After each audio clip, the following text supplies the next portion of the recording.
She's back and she's going to be a star and she won't be ignored. She's Pearl. This is the prequel to X. Very excited to talk about this. But first, if you have not yet subscribed to us, we'd love it if you would for conversations about films like Pearl. We are getting into fall movie season, so we've got good stuff like Pearl and Blonde and Don't Worry, Darling. So we'd love it if you joined us. My goal is still to hit 20,000 subscribers by the end of the year. So it'd be really cool if you were part of that. So thanks. Give us a Christmas present. Let's do it. Alonso, tell us about Pearl. I want to be loved from as many people as possible. But truth is, I'm not really a good person.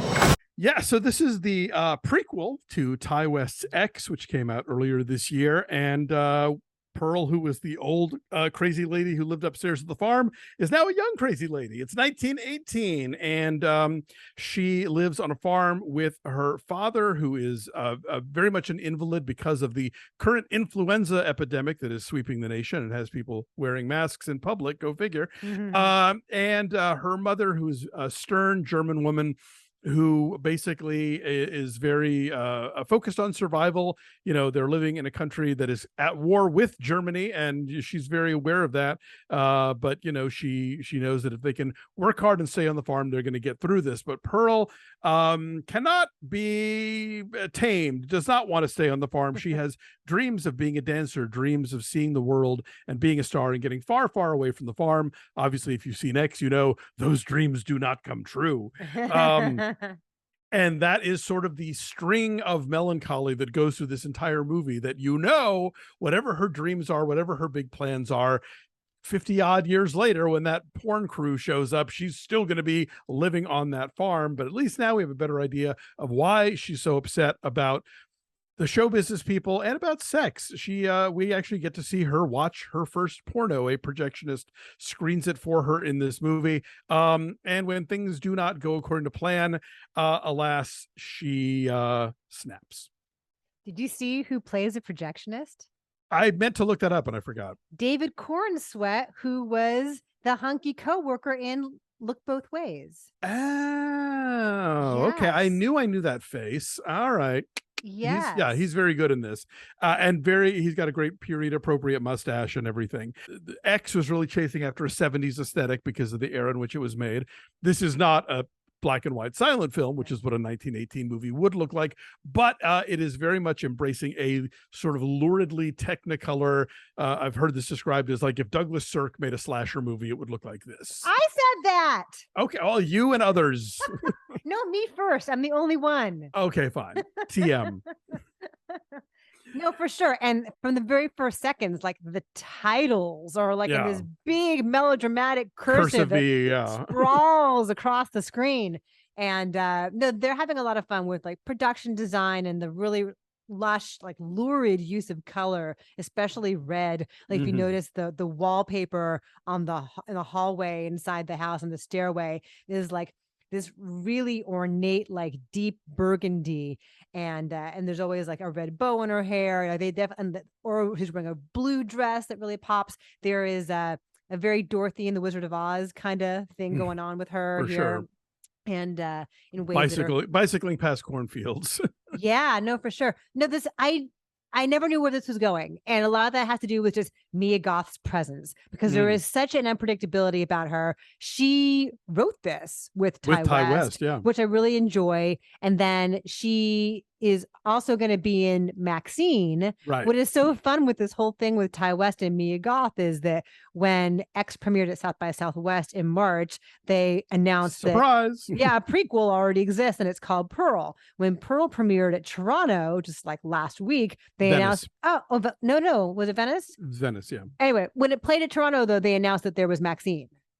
That is when the teaser for Maxine came out. With the VHS, the popping, scratching VHS with 1985.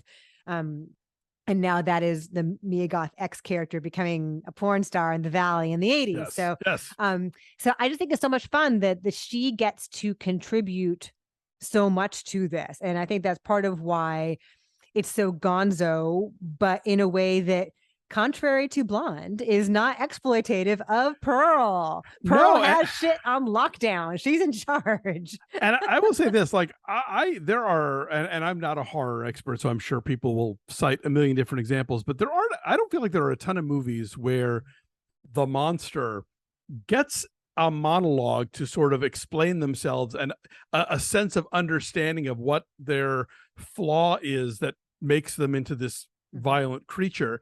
And Pearl gets one, and Mia Goth nails it in some very long takes. Yeah. It is a really impressive performance, and really like brings a sense of character and just writing to a horror movie, where often like those things are not necessarily front and center.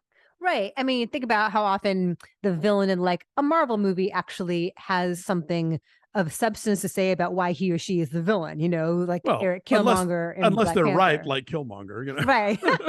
But you feel real sympathy for her. You do. Yes. And one thing that you and I talked about in our X review was how it made the Pearl character seem icky. Like the fact that she's an old lady who is lonely and craves physical affection is icky, but like there's a lingering sadness to that character, which we begin to understand here. And so, yes, it's wild and it's vicious and it's bloody in really exciting ways. The kills are like thrilling and brutal and fun, but also like the reason for her rampage is very sad.